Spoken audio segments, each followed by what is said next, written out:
Ladies and gentlemen, welcome to the Tim Dillon Show. Who's going to win this New York mayoral election? Will it be Zohran Mamdani? He's in the lead, big time. But if you're a gambling man, go over to Kalshi.com, folks, and see what's up. What do the Kalshi betting odds have on Zohran Mamdani's 92.7% going to win? 94 right now. 94% going to win. Well, hey. Seems definitive. Did you see this Billie Eilish? You know what I call her? Silly Eilish. That's what I call her. Take that. Billie Eilish. You know Billie Eilish. She does the music where she's like, and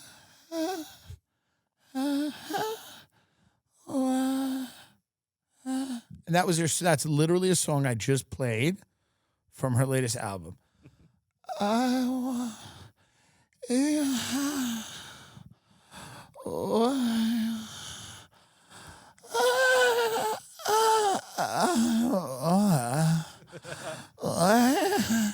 So Billie Eilish, Silly Eilish, it was a rich kid, grew up in L.A., whatever, talented for sure. God bless her, give it to her. God love her. She's out here lecturing billionaires at the Wall Street Journal. Now, the reason why she's not lecturing millionaires is because she's a millionaire. Everyone hates billionaires. But by the way, hating billionaires, while a lot of the time justified, is the least risky thing you can do or say in public. Let me say that again. Saying bad things about billionaires is the least risky thing you can say or do in public. They used to have this comment about politicians that were pro-family. And they go, oh, what a controversial position, because obviously saying I believe in family is like not at all controversial. It might be now in certain parts of the country, the one I'm in probably, but is it a dog whistle when you say family? But it's a pretty easy thing to go out there and say, I hate billionaires, I don't like billionaires. And I'm not even saying that she's wrong. It's the glazing, as the young ones would say, as the kids would say, the glazing of this, of Billie Eilish. How brave she was at the Wall Street Journal. She's getting an award. What is she getting an award for? Oh, that she gave a bunch of money to a food bank. She gave $11 million to a charity. In America, go and look up most charities, on average, what percentage of the donations go to the actual people. By the way, it's like 10% or less. So, but Billie Eilish, even though she meant well, what she did is she bought a bunch of Toyota Camrys for people that are in the charity business. And I'm not saying that it's wrong to donate to charity. Yeah, this is, by the way, a lie. I love this. They go, but many reputable charities aim for at least 70 to 90% of funds that go directly to their charitable programs. That isn't true. There are a lot of charities where the overhead is so massive and the salaries that are paid, it's absurd. I'm not saying don't donate to charity. I'm saying, have a reasonable expectation, and you got to make sure you really donate to the right charity. But a lot of charities they have a lot of overhead. So what did she donate, $11 million? 11.5. $11.5 million to what? The food banks? It's like food inequity. Yeah, great. Climate change. Yeah, climate change, donating to climate change. I mean, what are we doing? But whatever, the food thing I get. They're cutting off the benefits. People are going to be in the streets. Their little kids are going to be detoxing off sugar in the streets, many of them heavily armed. I don't love that. So I do appreciate Billie Eilish, but Billie Eilish gets up and does this little speech, and everybody's calling her, a warrior for it. Give it up, Billie Eilish, everyone. Love you all, but there's a few people in here that have a lot more money than me. How lucky for you, Billie. And if you're a billionaire, why are you a billionaire? No hate, but yeah, give your money away, shorties. Love you guys. Thank you so much. Billie Eilish. Going after the elephant in the room. If you're a billionaire, why are you a millionaire? I mean, that's a fair question. Why are you a millionaire? But that's a harder question to ask. Billie Eilish has a lot more money than me. But I'm just saying, the glazing people for shit like this is it's like pathetic. Saying that she's like so brave for, here's the thing too. These people get these awards and then they choose to like pop off. It's kind of like, I don't know. How about before the award you say something? How about you say something before you get an award? You're up there with the award talking about billionaires give you money away, shorties. Billie Eilish telling people they should give their money away like she did to climate change. Billie Eilish donated her money to climate change, an $11.5 million donation to fight world hunger and climate change. Billie Eilish, friend of the show. No one's taking anything away for her. Stephen Colbert made an announcement on behalf of Billie Eilish. Yeah, he announced it at the awards. Oh, do we have him announcing her $11.5 million donation? Yeah. By the way, can I tell a story from yesterday? Literally, here's what happened, because literally it's the same exact thing. I go to Erewhon with my friend. My friend is allergic to avocado, having grown up in California and has eaten it too much. So now he's allergic to avocado. By the way, people's personal weaknesses now, they display as some type of strength or like, oh, it's cool. Look at me. I had so much avocado, I can't even have it anymore. It's ridiculous. I try to have the Gary Breccia keto smoothie. It's a phenomenal. Get the ingredients of the Gary Breccia. Now, Gary Breccia is a con artist and a criminal who has sold people on this longevity crap that you're going to live forever if you drink his milkshake. But it's a nice taste, and it's low in sugar, and it's got the macros and the aminos and the Venezuelans. The standard smoothie includes coconut water, avocado, cauliflower, rice, raspberries, strawberries, blueberries, organic. No. Yeah. The chocolate version. Perfect amino chocolate powder, cacao powder, almond butter, avocado, coconut milk, MCT oil, reishi, ashwagandha, avocado. So whatever. I go in there and I get the Gary Breccia, and who again is, God bless him, but is a complete con artist, a criminal. My doctor told me that. I get it, and then my friend is like, oh, I'm allergic to avocado. Stop getting me the Gary Breccia. By the way, it's like $20. It's like, okay. So then he goes, I want a peanut butter one. So I go, okay. So I go up to the guy at the register and I say, give him a peanut butter smoothie. And he goes, you want to swap out one of the Breccas? And I go, yeah. And I go, does anyone get the Gary Breccia but me? He goes, all really in shape people and you. It's like, hey, it's Halloween. What is that? So they give us the two Breccas anyway. They don't realize that we were supposed to swap one of the smoothies with a peanut butter smoothie. I then take the two Breccas and I say to my friend, wait for the peanut butter smoothie. I'm going to go outside with these two so they don't know that we're technically beating them on one smoothie and they don't know what's going on. I take the two Breccas outside. He gets his peanut butter smoothie. Now we have an extra Gary Breccia perfect amino smoothie called the Ultimate Human. We're driving around LA. We find a homeless guy at a bus stop. I said, come here. Do you want a smoothie? We have an extra smoothie from Erewhon.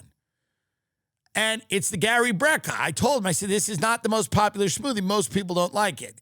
People don't like the amino blend. They think it's chalky, whatever. I gave him the smoothie. He was very grateful. He came over to the car. We gave him the smoothie. Okay? And guess what? I'm not at the Wall Street Journal lecturing people. I'm doing it in the streets. I'm helping people in the actual street. A homeless guy at a bus stop has a perfect amino smoothie with low sugar because the maple syrup is keto and coconut whipped cream. That's what he's got. I'm not out there at the Wall Street Journal going, hey, billionaires, you're all evil, but me, Billie Eilish, a multi-millionaire, I'm great because I'm giving a bunch of money to the climate and to the, to food. I go steal a smoothie from Erewhon, Robin Hood style, and then I deliver it to a man who's homeless, houselessness, unhoused, experiencing housing insecurity at a bus stop and food insecurity. He's experiencing all of the insecurity. I go and give him a smoothie, ask for not a goddamn thing in return. The only person who saw that was God and was like, nice. Literally, he said that. So do we have Colbert? Yeah. Let's see if we can get Colbert here because, by the way, imagine the award that should have been given to me because my friend can't handle avocado because he ate it too much growing up in Southern California. His body turned against it. If that was the rules, I would not be able to eat ice cream, okay? But those are not the rules. Stephen Colbert. I also have the privilege of breaking a little news to all of you tonight, and thank you, Billy, for allowing me to do this. This is extraordinary. Billie Eilish will be donating proceeds from her Hit Me Hard and Soft tour to support organizations, projects, and voices dedicated to food equity, climate justice, reducing carbon pollution, and combating the climate crisis. That donation, ladies and gentlemen, will be $11.5 million. So what? So the fuck what? That's wonderful. So what? I gave a smoothie to a bum. Tim Dillon's here. Tim, and thank you for letting me do this, Tim. Thank you for letting me do this. I appreciate it. Tim Dillon is donating proceeds from his Accepting Bribes tour to buy a smoothie at Erewhon, the Gary Brecka, the Ultimate Human smoothie, the Perfect Amino Choco Revive smoothie featuring cauliflower, rice, and avocado. And he'll be giving it to a random homeless man who's sitting at a bus stop because his friend cannot handle avocado. So he'll be drinking a peanut butter smoothie. They will give the smoothie to a random homeless man in Los Angeles who is at a bus stop. He will not be accepting an award for it. He will not be lecturing any other people. He will just be doing the work in the streets.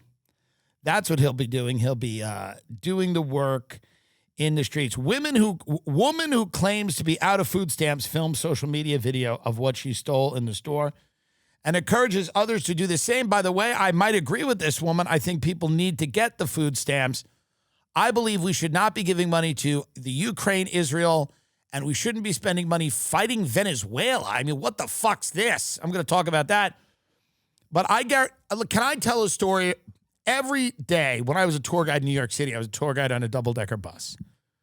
There was a place called the Food Emporium. Every day I would go in and I would steal a juice, an orange juice, a fresh squeezed orange juice, and drink it while I shopped at the store.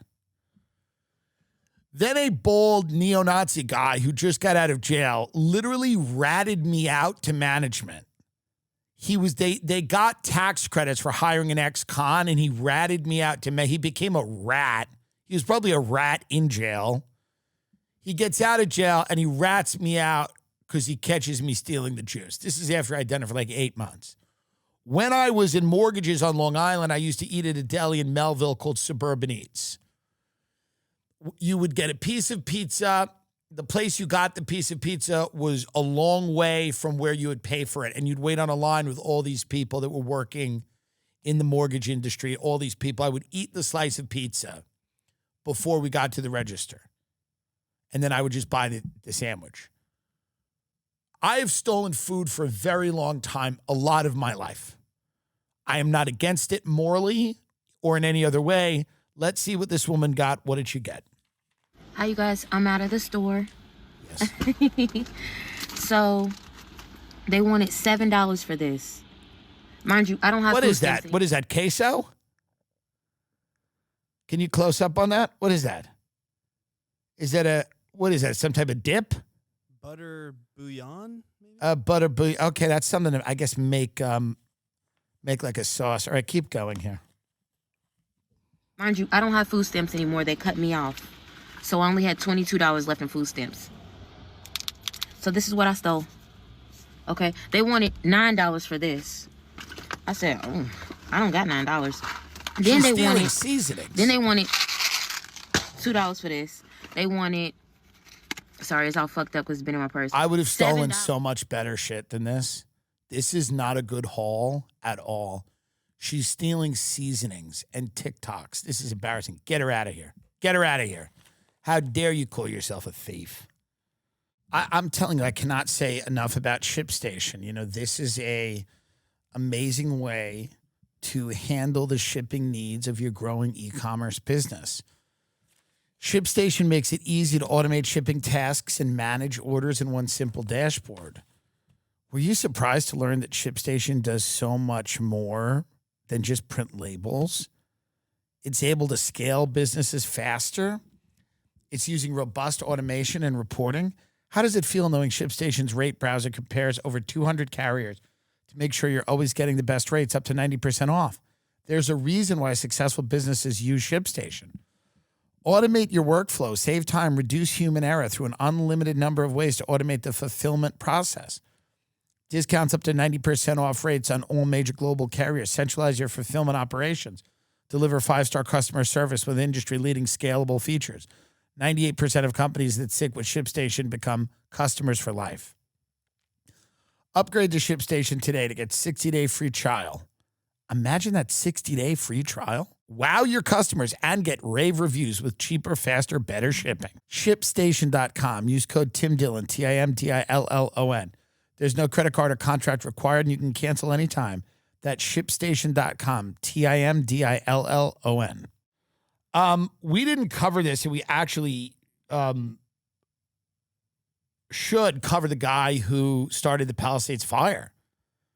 A guy was arrested for starting this, and his name was, he's a 29-year-old Jonathan Rinderknecht.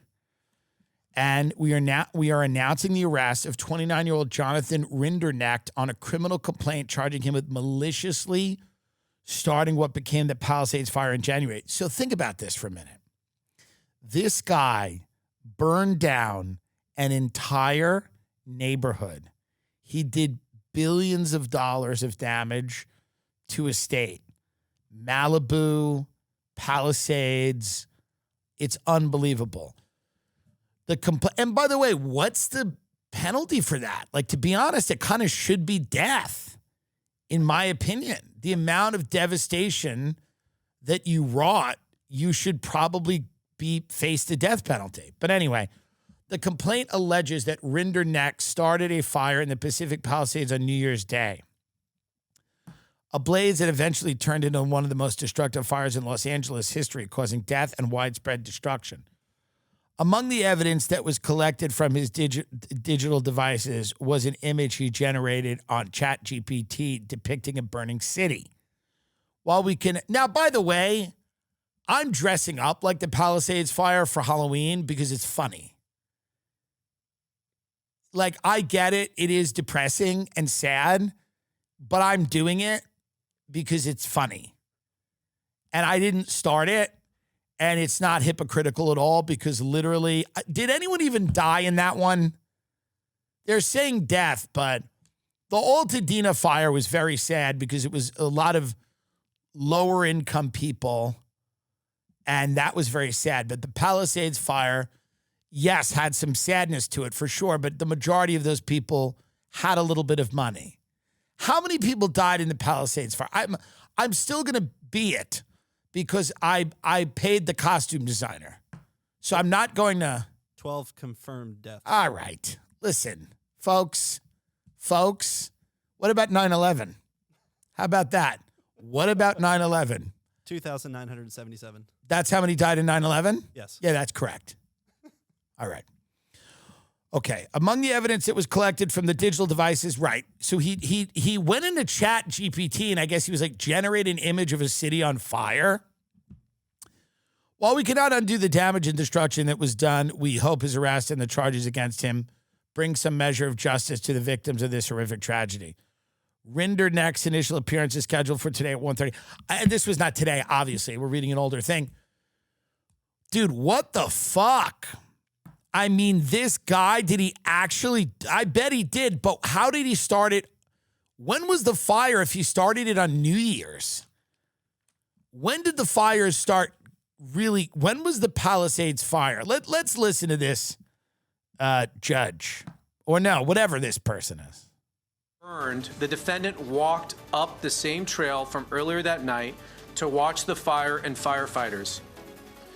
7 on Your Side investigates the potential mistakes made in fighting the Palisades fire. The after-action report was just released. Hello, I'm Mark Brown. I'm Michelle Fisher. You're watching Eyewitness News at 5, live on ABC 7 Hulu and wherever you stream. That breaking news now, a 29-year-old Uber driver facing serious charges in connection with the deadly Palisades fire. The feds say that Jonathan Rendernecht lit a brush fire on New Year's Day.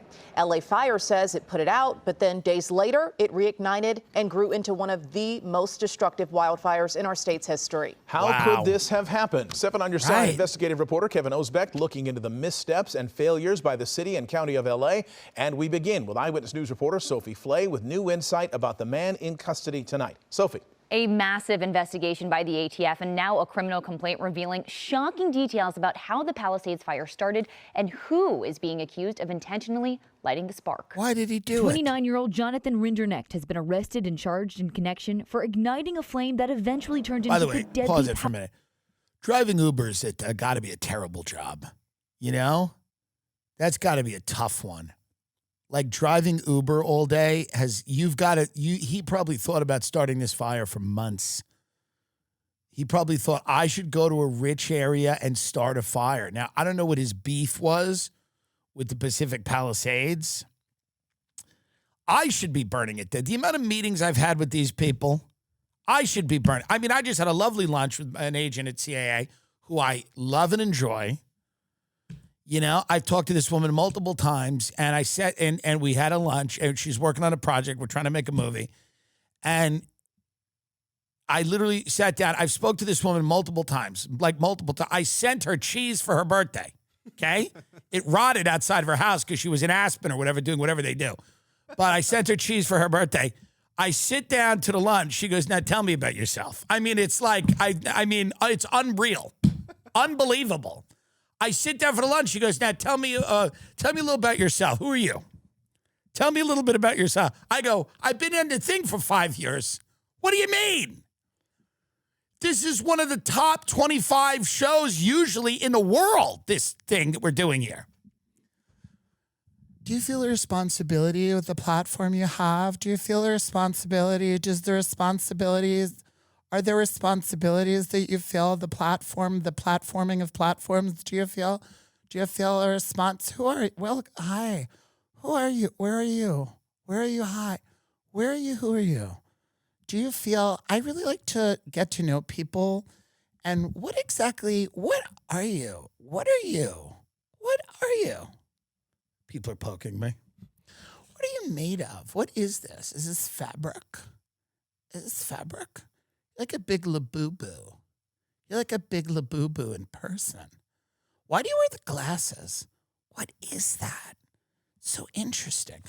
I should be starting the Palisades. I should every day be going through the Palisades with a gas can.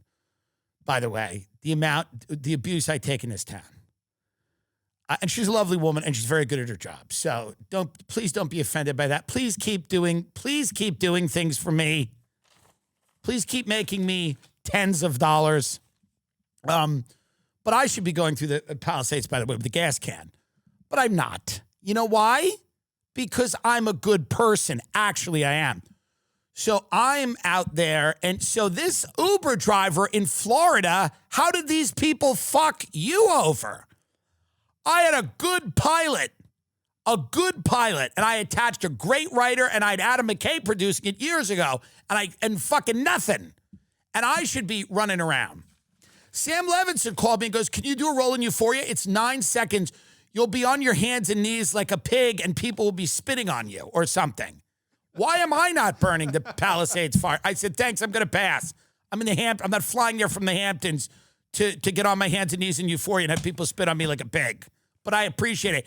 Can you write, if there were 10 lines, I would do it. There was 4 lines. I go, give me an extra 6 lines, I'll get on my knees. People could spit on me like a pig. Why am I not walking through the Palisades with a gas can? Why is this Uber driver doing it? Let's watch a little more of this, please. Thank you. Palisades fire in January. He's accused of starting the Lockman fire 12 minutes into the start of the new year on January 1st. He was working as an Uber driver the night before, according to the federal complaint. That fire started on January 1st. By the way, I asked my agent this. How do I get in this Kirk gag order? This Charlie Kirk case gag order is going to make people's careers. This is because Candace keeps saying she's going to violate it. Is she in it? How do I get in this? You better email someone and try to get me in the Charlie Kirk gag order. And where's that furry? That furry disappeared, Lance Twiggs. But we're going to stay on this Palisades thing. I just have ADD. But I don't know where that furry is. They should be going door to door looking for that furry. Keep it on the Palisades. Let's see what this guy has to say. And it smoldered underground for about a week until on January 7th, heavy winds caused this underground fire to surface and spread above ground. We get it. Why did he do it? What became known as the Palisades Fire. Yeah. After dropping passengers off, he parked his car at the bottom of a hiking trail. Those and walked passengers, up. it was probably me. What if it was me? I was in the Palisades that morning having a breakfast burrito, I swear to God. It's very possible I was the last thing in that guy's car. Keep going. According to the complaint, he called 911 to report the fire, fled the scene, but returned, taking videos of the flames. I can tell you ATF has determined that the fire was ignited with an open flame. Rinderknecht was living in the Palisades at the time, but was taken into custody in Florida, where he's currently residing, according to U.S. Attorney Bill Saley. The origin of the fire was not far from where Rinderknecht was living at the time. Even arsonists are leaving L.A. That's how bad it's getting. That's how mismanaged this state is. Arsonists. This was a great state for arsonists at one point. The fires start and they spread. And the wind takes them. The devil winds. Those Santa Ana winds take the fires and they spread it. And they start these fire hurricanes. But even arsonists don't feel safe with the policies of Gavin Newsom. It's insane how bad it's gotten. Palisades Highlands. That property now destroyed. One neighbor calling the act twisted and still looking for more answers. It seems like we understand the origin of the January 1st fire. I think we want to know more about why. Oh, God, I hate them all. Get them out of here. Get them out of here. You watch 1 minute of these people, you'll start a fire there. Get them out. Where's this furry? Where's Lance Twiggs? Find this furry. The Kirk furry is gone. Tyler Robinson, the suspect in the Kirk assassination, was dating this furry. This furry is now disappeared. The furry is completely gone. Now, some people don't believe the whole furry angle, but Lance Twiggs was wearing that sloth hoodie onesie thing. But some people say that private security types, Fed types, put a fur bed in that apartment they were sharing to make people think that Lance Twiggs was more of a furry than he was. What is a fur bed? Look it up. Because people are saying that a fur bed might have been planted in the apartment to make this person seem like a furry. A bed, well, maybe Google a bed for a furry because we're finding a lot of things that are for pets, but that's not what we want. We want humans who think they're animals. A bed for a human who thinks it's an animal, not a bed for a pet. Google's getting confused.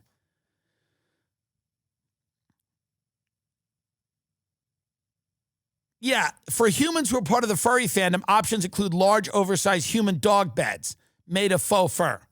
That's what was in this apartment that Tyler Robinson was sharing with Lance Twiggs, I believe. That's what was reported was in the apartment. Now, I want to know all the information on Lance Twiggs. Where is Lance Twiggs? They're saying that this furry is either in the witness protection. The transgender lover of Charlie Kirk's alleged killer has seemingly vanished from his hometown 6 weeks after the political assassination that shook the country. Lance Twiggs has been on the down low since his boyfriend Tyler Robinson allegedly shot the Turning Point USA co-founder dead and then sent Twiggs a string of text messages confirming to the slaying. Twiggs has steered clear of his $1,800 a month love nest on the outskirts of the isolated desert oasis of St. George. I bet they've gagged everyone in this case. How many people are gagged in this case? Gag orders. Now, also watch if they do this. Now, I don't think they've done this yet, but they could also put something on this case called SAMS, S-A-M-S. That's called Special Administrative Measures. And that's what they did in the Boston bombing that prevented any real information from coming out. It was carefully curated information that came out about the Boston bombing. And the journalist Michelle McPhee from Boston wrote a book that basically credibly put out the hypothesis that the FBI had a prior relationship with the Tsarnaev brothers, and they didn't want that getting out. And they had potentially recruited the older brother or both brothers to be confidential FBI informants. And they put Special Administrative Measures, SAMs, on that trial to keep the information from leaking out. Now, if you see that in this Kirk thing, a lot of people are, and myself included, are going to go, hey, what the F? My friend is taking Nutrafol, and his hair has never looked better. It's the #1 dermatologist recommended hair growth supplement brand, trusted by over 1.5 million people. You can feel great about what you're putting in your body since Nutrafol hair growth supplements are backed by peer-reviewed studies and NSF content certified, the gold standard and third-party certification for supplements. See thicker, stronger, faster growing hair with less shedding in just 3 to 6 months with Nutrafol. For a limited time, Nutrafol is offering our listeners $10 off your first month's subscription and free shipping when you go to Nutrafol.com and enter the promo code Tim Dillon, TIMDILLON. Find out why Nutrafol is the best-selling hair growth supplement brand at Nutrafol.com, spelled Nutrafol.com, promo code Tim Dillon. That's Nutrafol.com, promo code Tim Dillon. 100% pure nicotine, always tobacco-free. Lucy breakers are nicotine pouches with an extra surprise. Each pouch holds a capsule that can be broken up to release extra flavor and hydration. Set yourself up with a subscription and have Lucy delivered straight to your door. I mean, I love Lucy. Everybody I know is using it. Some people are on the medium and some people are on the lesser. Let's level up your nicotine routine with Lucy. Go to lucy.co/Tim and use promo code TIM to get 20% off your first order. Lucy has a 30-day refund policy if you change your mind. Again, that's lucy.co and use code TIM, T-I-M, to get 20% off. And here comes the fine print. Lucy products are only for adults of legal age, and every order is age verified. Warning, this product contains nicotine. Nicotine is an addictive chemical. Because I don't know what went on here. I don't think anyone does. I think, Candace Owens is obviously famously doing a big investigation. She's turning up some weird things for sure. But I don't think anybody knows what's really going on. And apparently, I guess they have a lot of evidence maybe about this guy, Tyler Robinson. They're going to put together a lot of this evidence, but we haven't seen a ton of it yet, right? We saw a bunch of text messages that looked odd. And then Lance Twiggs, Tyler Robinson's furry boyfriend, has disappeared from the public eye. People speculate that they're in the witness protection program. And I like their whole family. I think they got the whole family to be in the witness protection program. This is the guess. And we'll just have to... Oh, is this Robinson's court appearance?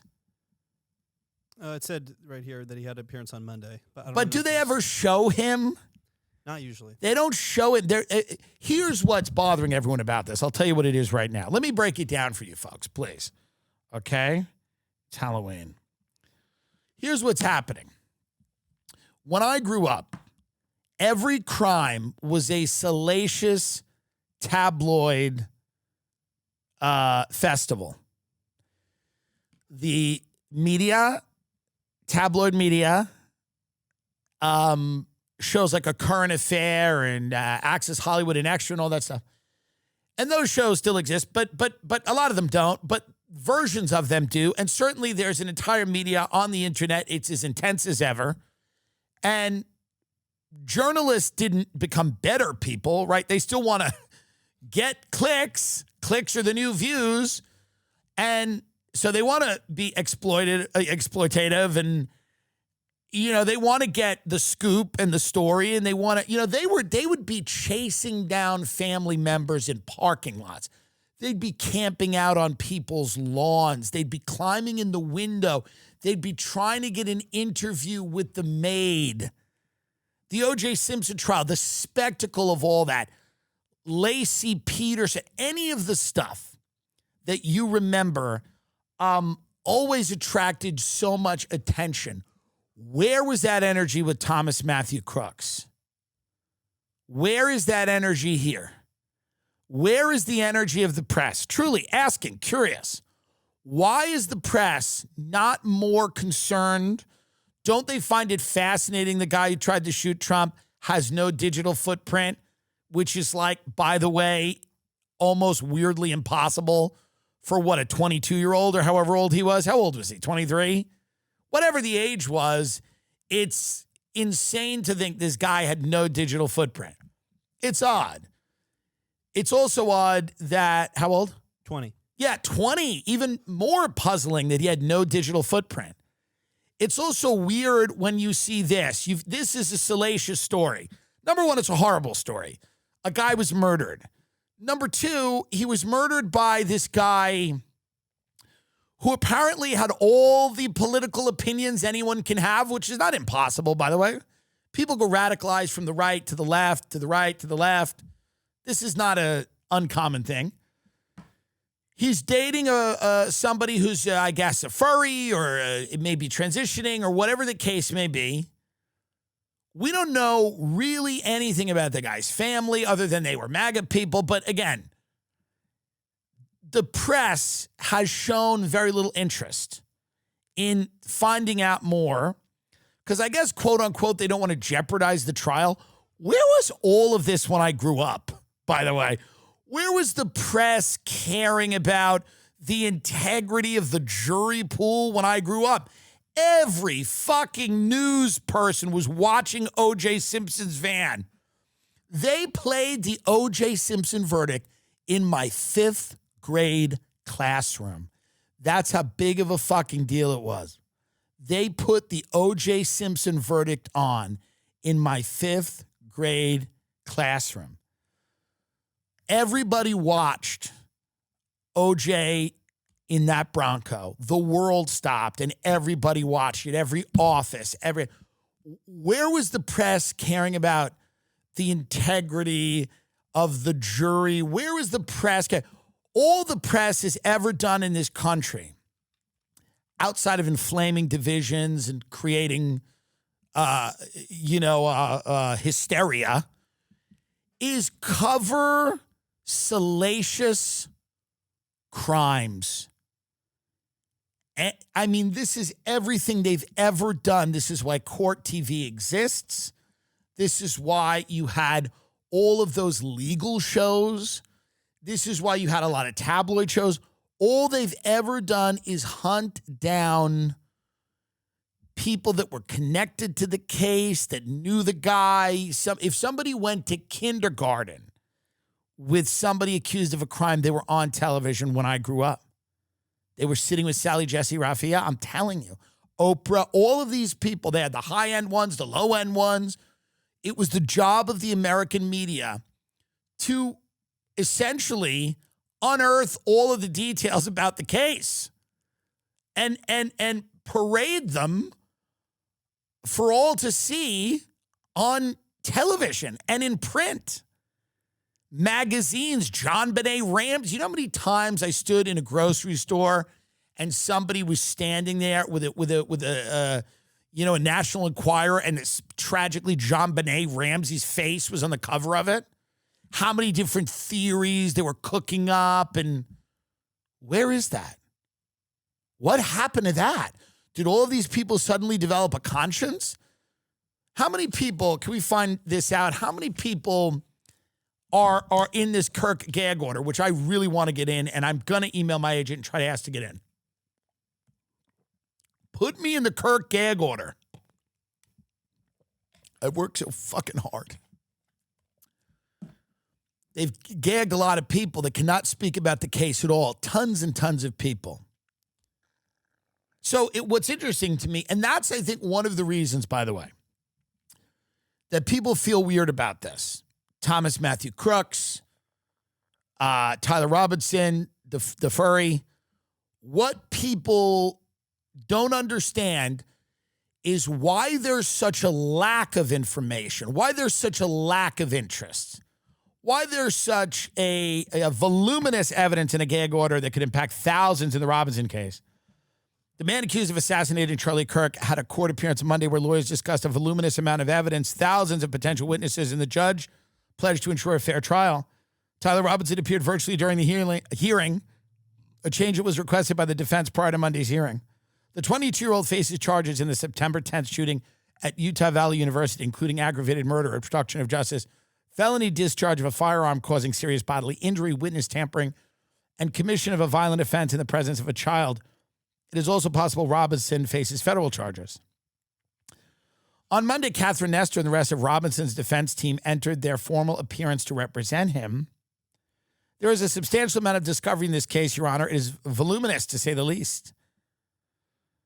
Prosecutors also discussed a gag order that 4th District Court Judge Tony Graff had entered in the case, which could create problems. It forbids anyone associated with the case from speaking to news media. There are a number of witnesses that have yet to be identified that will likely be used in the state's case. This occurred in front of 2,000 or 3,000 students at Utah Valley University. So we're in the process of identifying those witnesses, so those witnesses are presently unknown right now. Judge Graff said the gag order was designed to prevent problems associated with pretrial publicity. All right, so we get it, but it does seem interesting how people seem to be closing ranks around the story. And I'm not saying the story is inherently suspect. I do think there's a lot of weird shit that happened. And weird shit could be a red herring, or it could be weird shit that opens a door to even weirder shit. With Thomas Matthew Crooks, again, the lack of interest, the fact that we're not getting tons and tons of information from the usual sources makes people a bit skeptical. It makes people go, wait, what's going on? Again, it's just not something I'm used to. I'm used to, the type of coverage that you would see. I mean, remember the Covington kids who banged obviously there was a political angle to that. I mean, there's a political angle to this. But the Indian guy, Native American guy, like standing in the Covington's kid's face and the kid was grinning at him. Does anyone remember the press not being interested in that? That's all we heard about. It was like all we heard about. And then this, again, doesn't seem to be getting that much attention. The Covington thing, far less consequential. No one died. Far less consequential. And the media interest in that, incredibly high. The media interest in this seems relatively low for the level of severity of this crime, and then that it exposes a lot of weird fault lines in not only the country and how people are processing these events, but also within the Republican Party itself. You think they'd be more interested in that, at least, that angle. They've been mildly interested in it, but not nearly as interested as you would think they are. So it just is going to be a matter of like, where does all of this go? We don't really know. TimDillonComedy.com for all the live dates. We have a great interview right now with we did a very serious interview here with the great Cheryl Hines. And what I really want to do is always present kind of a serious and introspective side of myself and my guests. It's the most important thing to me that we treat people that come in here and their stories with the respect it deserves, and we allow them the space to, really present themselves. And that's why I try to be on my game and they come in on their game. So I want to present now a kind of very serious interview where we really look at the things in life that matter. And by the way, we haven't even talked about this Venezuela. We're going to get to that. There's nothing to talk about yet. I guess we're just bombing Venezuela because Maduro sells drugs or something. Who cares? Whatever. We're just going to bomb Venezuela now. We killed a bunch of fishermen, and now we're going to bomb Venezuela. We blew some fishing boats up because they had, they had blow on them or something. And now we're going to bomb Venezuela. All right, folks. Anyway, happy Halloween. Now a very serious and respectful interview with Cheryl Hines. You're getting 25% off Helix mattresses. Number one, they're the best mattresses on the market. I have them in my house, and people that come and stay, they go, what are these mattresses? They're in all the guest rooms. Helix is number one. They are the best. Mattress shopping is one of the most awkward, strange, and unnecessary things. If you go to Helix.com, it is so easy to find out the type of sleeper you are. You take a very short quiz. They tell you the type of mattress that's great for you. Everybody sleeps better on these mattresses because they have a custom mattress for you that is perfect after you find out exactly what the problems are. Are you a side sleeper? Do you sleep on your back? Do you sleep hot? Do you sleep cold? Do you wake up in the middle of the night, snoring, back pain, sleep apnea? What is the issue? I'm telling you, helix.com/TimD. 25% off. helixsleep.com/TimD. helixsleep.com/TimD. Make sure you enter our show name after checkout so they know that we sent you. 25% off. helixsleep.com/TimD. Armslist.com is America's firearms marketplace. We support and defend the right of the people to keep and bear arms. It's our Second Amendment. Armslist.com has been in the fight for the Second Amendment rights, battling the Brady campaign and their cronies since their initial assault in 2013.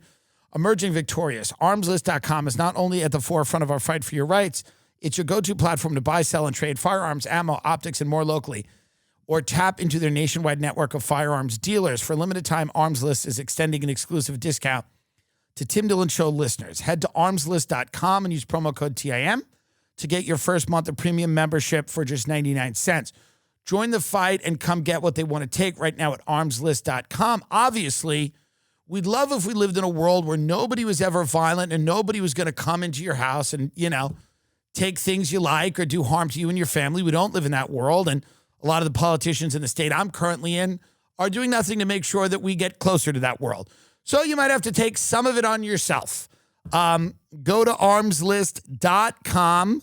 They have a great offer for our listeners. If you use the coupon code TIM, get your first month of premium membership for just 99 cents. That's armslist.com. Cheryl Hines, the book is unscripted. It comes out everywhere 11/11. You can pre-order now. What the hell is going on with these vaccines, Cheryl? What's up? What is happening? Are people being mean to you in Hollywood? I would say people have a lot of feelings. People have a lot of feelings. Yes.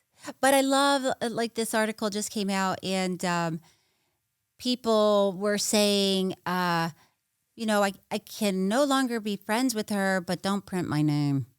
Because I don't want to hurt her feelings. And it's like, that's weird. Okay. Don't print. It's very catty. Yeah, it's pretty catty. It's childish. It's childish, a little judgmental, let's be honest. It's a little judgmental. But I guess, that's what this town is known for. Have you had anyone stand by you? Yes. Lots of people standing by me. Well, that's good. Yeah. No, it's good. I mean, it made some of my friendships stronger.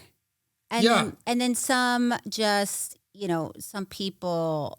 Did you have any big blow-up fights? You don't have to say with who. Yeah. Did people call you and start screaming? Well, I would say right before Bobby endorsed Trump, I had a few passionate calls. Right. Yeah. Which is fine. And I was glad that they did, because I would rather somebody call me and tell me how they feel than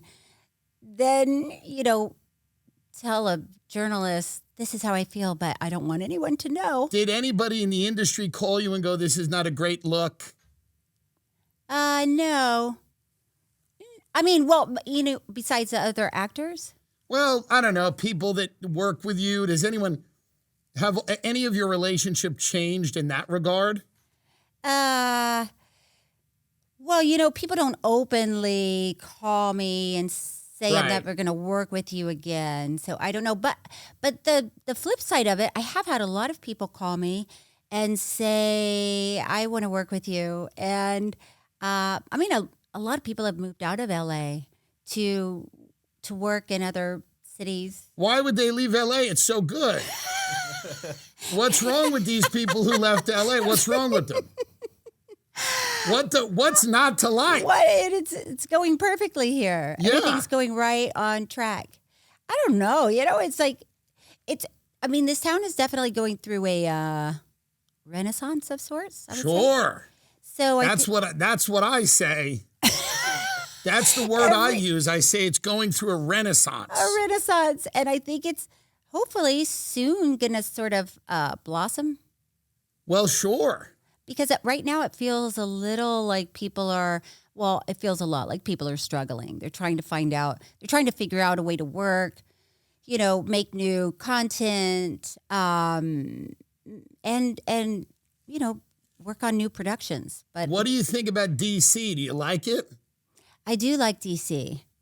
I like it. It's a very beautiful town. It's a beautiful city. Yes. It's different to drive around and see national monuments that, they're gorgeous, and at night they're lit so beautifully, and it's a different, of course, it's a completely different world there. Yes. What do you think about the war with Venezuela? Are you excited about that? That one, I don't know how that one's going to go. I hope that one's quick. I don't know too much about that one. Right. Yeah. I don't either. I just read we were doing it this morning. But do you ever say to yourself, I wish I wasn't the wife of a controversial guy? I found myself saying that. I definitely went through that. When Bobby started running for president, it was hard. It was challenging, right? Because I wasn't quite ready. I didn't think I was ready to sort of see what was on the other side of the door.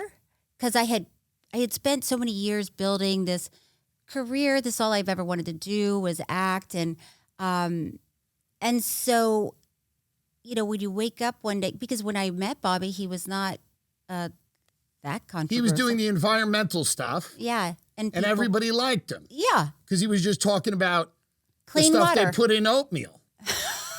Right? Well, he's still talking about the stuff they put in oatmeal. People in LA like that. Yeah, they like clean water. If you go up to somebody in LA and you go, look what's in that oatmeal, they love it. Well, that's why some of what's going on is really weird. Weird because, yes, LA, and what I like about a lot of people that live here, they do care about what they eat. They want to eat clean. They want to look good. They want to look good. They want to look good. Yeah, so they eat right. That's right. So they don't want There's a lot of fatties in other states, like fat people.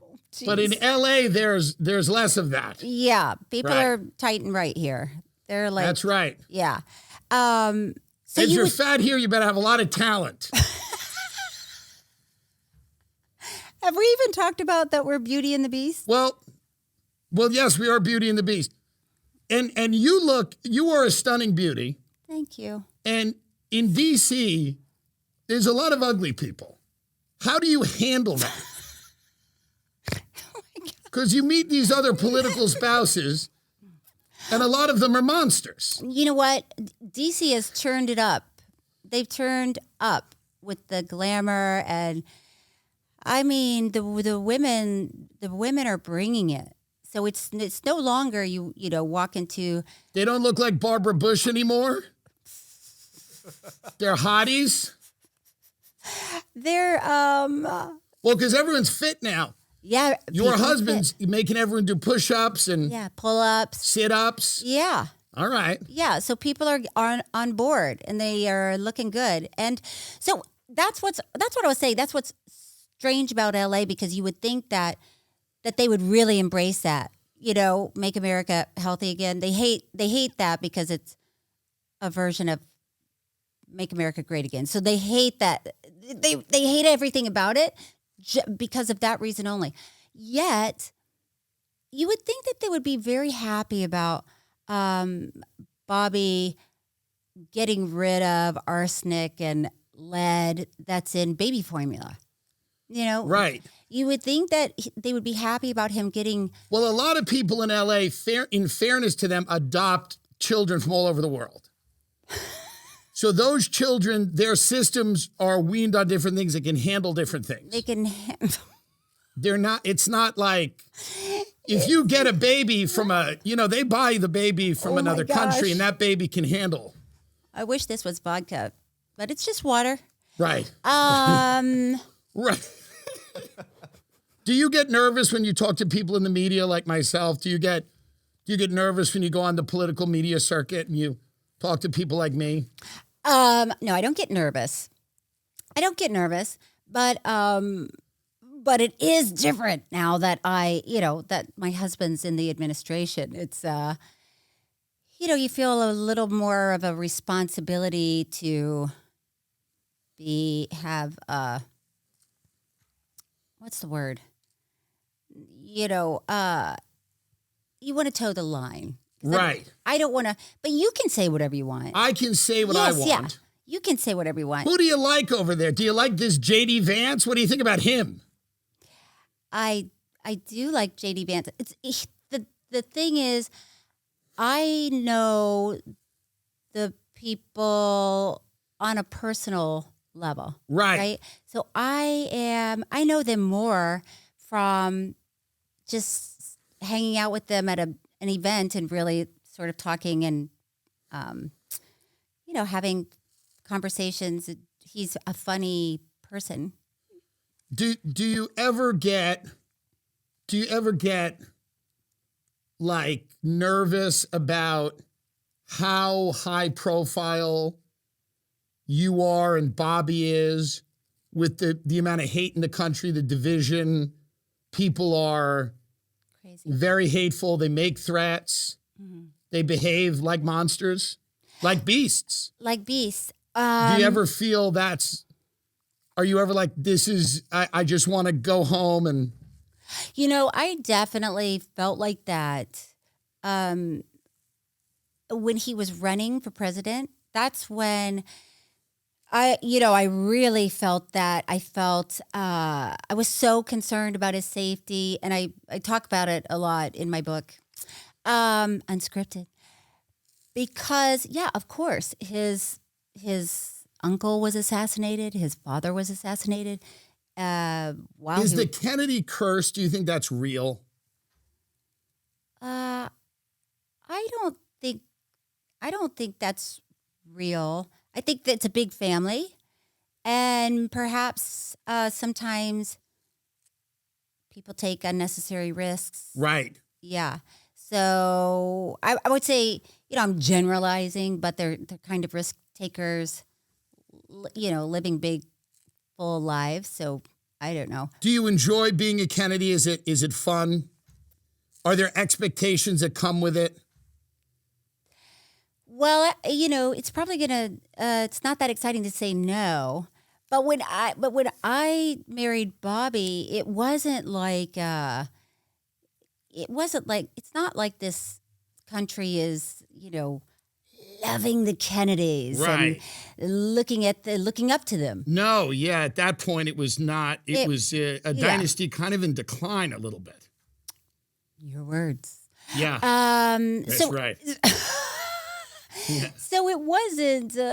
I didn't feel like, whoa, I'm a Kennedy, and now I'm going. It was almost like, oh, I'm a Kennedy. I'm a Kennedy. Well, I'm a Kennedy now. It wasn't like, whoa. Well, I mean, I kept my name. At least you're not a Bush. Those people are shot. What are you looking forward to now? What's coming up? other than this book? You're going to go on a book tour? Yes, I've been doing a lot of press. I've been going on a book tour, which has been really fun. Of course. It's now. Have you ever you do very obviously you're doing serious shows like mine, but do you ever have fun with it? Do you ever go do some talk to some nut? I just talked to Bill Maher for a long time. Wow. I drank too much. I mean, he was very high. And it was fun because I like Bill. He's a fun guy. Yeah, I like him. I mean, we really were doing some spit takes, just like he was making me laugh while I was drinking. And so I loved that. So I did some press on the East Coast before I came out here I wouldn't say I was talking to comedians by any means. Right. Out there. It was but really interesting people and great interviewers and then I come here and it's so fun to be here talking to you, looking at your beautiful face. Yeah. Do you ever feel if you have a disagreement with something the administration's doing, do you feel pressured not to talk about it? Yes, I would say so, but I never have in the past, right? It's never been a part of my, social media. I've never.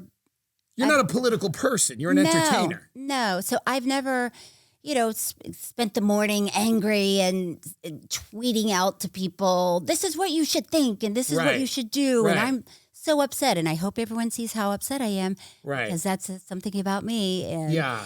I just haven't been that person. So it doesn't feel, I don't feel pressure to, not say anything negative about it. Right. It's just not who I am. Right. It's not, it hasn't been your presence. Right. You're an entertainer. You entertain people. Yeah. Do you think you'll repair those friendships that you might have lost? I think some of them have, I can look at them and say, I appreciate that person and for the time that I had with them. Yes. Do I want to play pickleball with one of them now? No, because it's everybody's sort of moved on into different worlds. Do you think Bobby won the vaccine argument? Because I think he did. It feels like he did. Well, it does. This is the problem, Tim. There's no winning or losing the argument, but just that he is actually getting the conversation going. Well, there was a lot of people that have been injured by that vaccine. Well, and everyone who keeps getting it keeps getting COVID. But by the way, this is what I had a lovely conversation with the women on The View, because if the vaccines are... No one has ever had a lovely conversation on The View.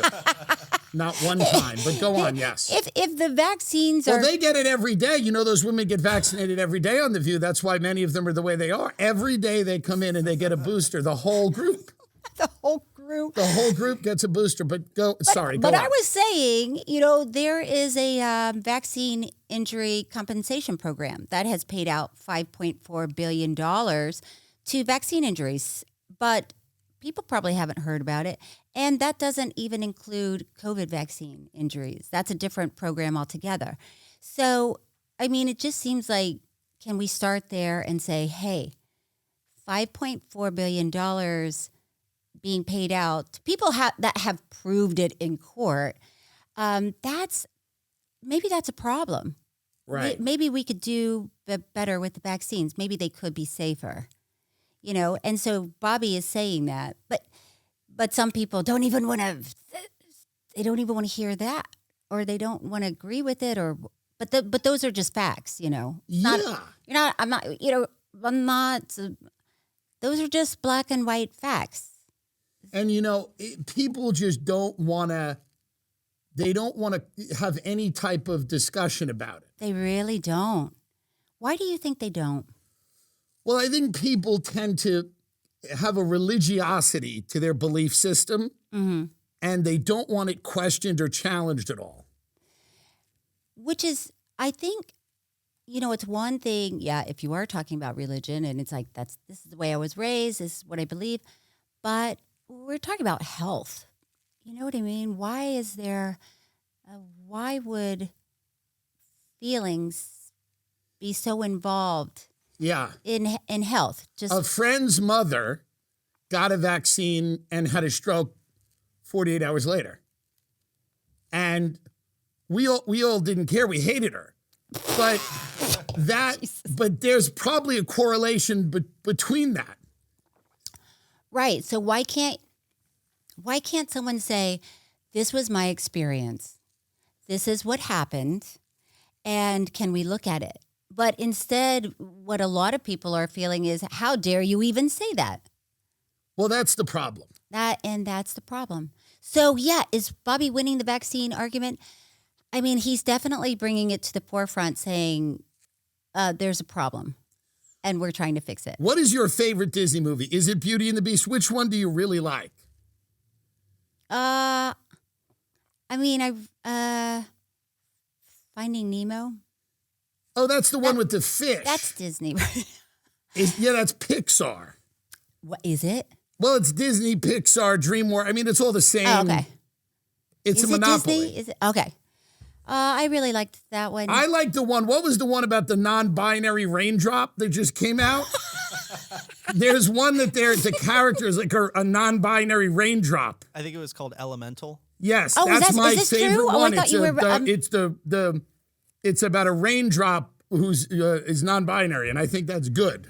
That's good. You don't need to label people. Well, not if you're a raindrop. You don't need to label Do you raindrops. like Palm Beach? I love it. It's very beautiful there. It's beautiful and everyone's rich. What's the problem? There's no problem. It's really beautiful. Let's be honest, it's nice. It is. It's very civilized. I think it is. That's what I like about it. A lot of pink Rolls Royces, tuna tartare. A lot of tuna tartare. So in closing, because you've got this book and you tell the people about your inner your issues with being now a political person, even though you don't want to be. I talk about